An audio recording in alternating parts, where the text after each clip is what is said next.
চলুন আজকে একটা দারুণ আর বেশ রহস্যময় গল্প দিয়ে আমাদের আলোচনা শুরু করা যাক। গল্পের নাম আরিফ এবং মিনার গল্প। শুরুতেই বলে রাখি, এটা কিন্তু যেমন তেমন কোনো ভৌতিক গল্প নয়।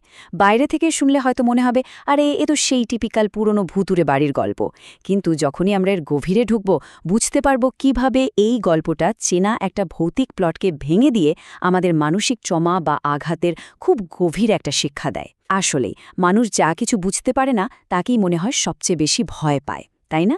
তো চলুন এই চমৎকার বিশ্লেষণটা শুরু করা যাক। দৃশ্যটা একবার কল্পনা করুন।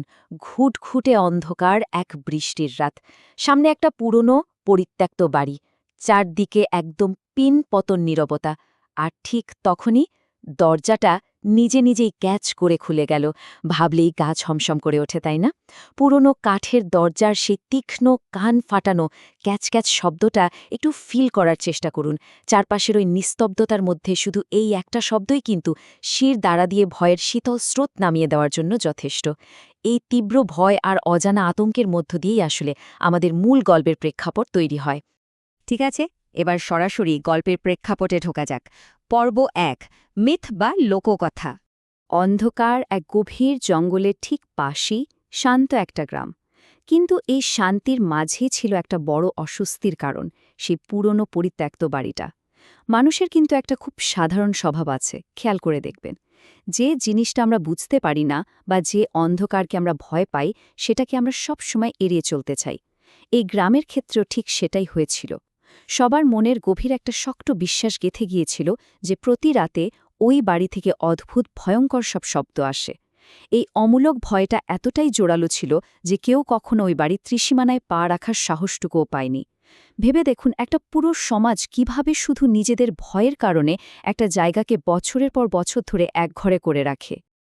এখন এখানে দুটো একদম বিপরীত অবস্থার একটা অদ্ভুত তুলনা দেখতে পাচ্ছি আমরা।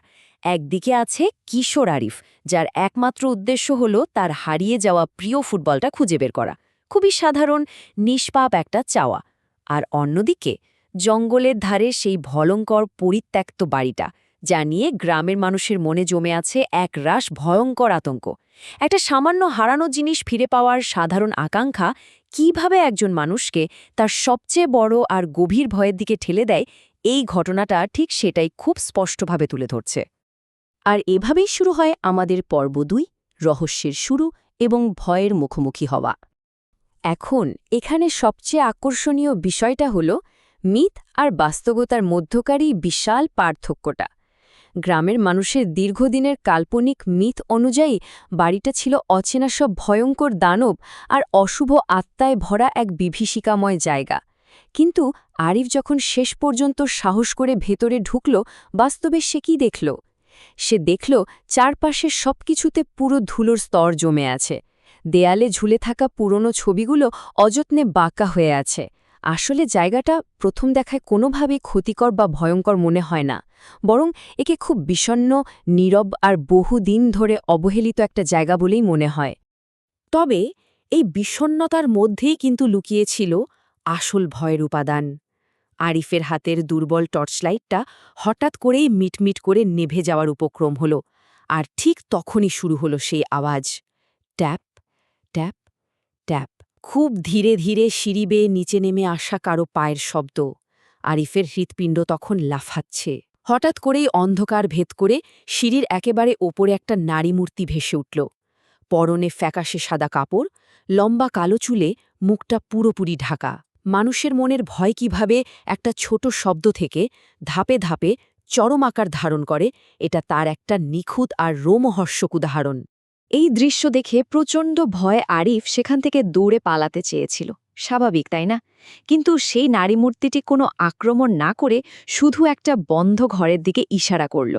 এই দৃশ্যটা মনে একটা অদ্ভুত অনুভূতির জন্ম দেয়। আরিফ ভয়ে জমে গেলেও কেন যেন সে কিছুতেই পালাতে পারল না। ভেতরের এক অজানা অদৃশ্য শক্তি বা এক ধরনের প্রবল কৌতূহল তাকে সেই বন্ধ দরজার দিকে এগিয়ে যেতে বাধ্য করল। সে যেন ভেতর থেকে অনুভব করল যে তাকে ওই ঘরটার দরজা খুলতেই হবে। আর ঠিক এখান থেকেই শুরু হয় পর্ব ৩, আসল সত্য, অর্থাৎ ভয়ের পেছনের গল্প। তো এখানে সবচেয়ে গুরুত্বপূর্ণ পয়েন্টটা হল ওই নারী মূর্তিটি আসলে কোনো ভয়ঙ্কর দানব বা ক্ষতিকর ভূত ছিল না। আরিফ সে বন্ধ ঘরে ঢুকে একটা পুরনো ধুলোয় ঢাকায় ডায়েরি খুঁজে পায়, আর সেই ডায়েরি থেকে এসে জানতে পারে মিনার কথা। মিনা হল সেই মেয়ে যে অনেক অনেক বছর আগে ঠিক ওই বাড়িতেই বসবাস করত। এই একটা ছোট্ট ডায়েরি পুরো গল্পের মোড় সম্পূর্ণভাবে ঘুরিয়ে দেয়। এটা আমাদের চোখে আঙুল দিয়ে দেখিয়ে দেয় যে যাকে এতকাল ধরে সবাই ভয় পাচ্ছিল, সে আসলে একটা ভীষণ নিঃসঙ্গ, দুঃখী আর অবহেলিত আত্মা। চলুন এবার দেখি কিভাবে পুরো ঘটনাটা এতদূর গড়িয়েছে। ডায়েরি থেকে জানা যায় এর পেছনের এক মর্মান্তিক ইতিহাস। বহু বছর আগে এক ভয়াবহ ঝড়ের রাতে মিনা এই বাড়িতে সম্পূর্ণ একা অবস্থায় মারা গিয়েছিল। সে তার পরিবারের ফিরে আসার অপেক্ষায় ছিল, কিন্তু কেউ আর কখনো আসেনি। এরপর বছরের পর বছর ধরে সেই বাড়ির অদ্ভুত সব শব্দ পুরো গ্রামে আতঙ্কের সৃষ্টি করেছিল।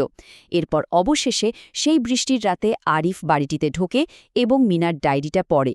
আর সবচেয়ে বিস্ময়ের ব্যাপার হলো, ঠিক পরের দিন সকাল থেকেই সেই অদ্ভুত শব্দগুলো চিরতরে বন্ধ হয়ে যায়।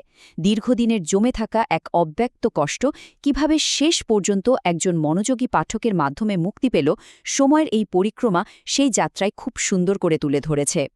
ডায়েরির শেষ পাতাটা পড়া শেষ হতেই পুরো বাড়িটিতে এক অদ্ভুত আর শান্ত নিস্তব্ধতা নেমে এলো। একটু ভেবে দেখার মতো বিষয় কিন্তু এটা। কারো হারিয়ে যাওয়া, ভুলে যাওয়া একটা কষ্টের গল্পকে কেউ যখন মন দিয়ে পড়ে বা শোনে, তখন সেই স্বীকৃতিটাই কতটা জাদুকরী হতে পারে। আরিফের এই সামান্য একটু শোনার আগ্রহই ওই অস্থির আর বিশৃঙ্খল পরিবেশটাতে পরম শান্তি ফিরিয়ে আনল। এরপর সেই নারী মূর্তিটি অর্থাৎ মিনা শেষবারের মতো আরিফের সামনে এসে দাঁড়াল। তবে এবার তার মাঝে আর কোনো ভয় বা আতঙ্ক ছিল না। মিনা আরিফের দিকে তাকিয়ে খুব আলতো করে হাসল, আর তারপর ধীরে ধীরে অন্ধকারের মাঝে মিলিয়ে গেল। এই মিষ্টি হাসিটাই কিন্তু প্রমাণ করে যে যখন আমরা কাউকে বোঝার চেষ্টা করি, তাদের প্রতি গভীর সহানুভূতি দেখাই, তখন চারপাশের সমস্ত ভয় আর আতঙ্ক কিভাবে মুহূর্তের মাঝে একদম বিলীন হয়ে যায়। পরদিন সকালে গ্রামের লোকেরা বেশ অবাক হয়েই আরিফকে সেই বাড়ির বাইরে দেখতে পেল। তার এক হাতে ছিল মিনার সেই পুরনো ডায়েরি, আর অন্য হাতে তার সেই হারিয়ে যাওয়া ফুটবল। আরিফ যে শুধু তার নিজের হারিয়ে যাওয়া জিনিসটাই ফিরে আর ভিত্তিহীন আতঙ্ক থেকে সম্পূর্ণ মুক্তি দিয়ে ফিরেছিল। সেদিন থেকেই ওই বাড়ির সব অদ্ভুত শব্দ চিরদিনের মতো থেমে যায়, আর গ্রামে শান্তি ফিরে আসে। আর এটা চমৎকারভাবে তুলে ধরে একটা পুরো সম্প্রদায়ের মানসিকতার এক বিশাল পরিবর্তনকে। আগে তারা অজানা আতঙ্ক আর অদ্ভুত সব শব্দের ভয়ে পুরোপুরি স্থবির হয়েছিল, আর পরে একটা ছেলের অন্ধকারে পা রাখার সামান্য সাহসিকতার কারণে সেখানে চিরস্থায়ী নীরবতা আর শান্তি নেমে এলো। এটা আমাদের একটা অত্যন্ত গুরুত্বপূর্ণ শিক্ষা দেয় যে অতীতের কোনো গভীর ক্ষত সারাতে হলে বা আসল সত্যকে জানতে হলে অনেক সময় নিজেদের ভয়ের অন্ধকারের মুখোমুখি হওয়ার সাহসটা দেখাতে হয়। সবশেষে একটা অত্যন্ত গুরুত্বপূর্ণ প্রশ্ন রেখে আজকের এই আলোচনা শেষ করা যাক। ভয়কে জয় করার সবচেয়ে বড় উপায় কি? স্রেফ অন্যের না বলা গল্পগুলো শোনার মানসিকতা তৈরি করা? একটু ভেবে দেখার বিষয়। জীবনে আমরা যাদের বা যে সব জিনিসকে দানব বলে ভয় পাই, সেগুলো কি সত্যিই ক্ষতিকর, নাকি তারা কেবল নিজেদের না বলা অব্যক্ত গল্পগুলো শোনানোর জন্য অপেক্ষায় আছে? এই প্রশ্নটাই আজ আপনাদের ভাবনার খোরাক হিসেবে রয়ে গেল।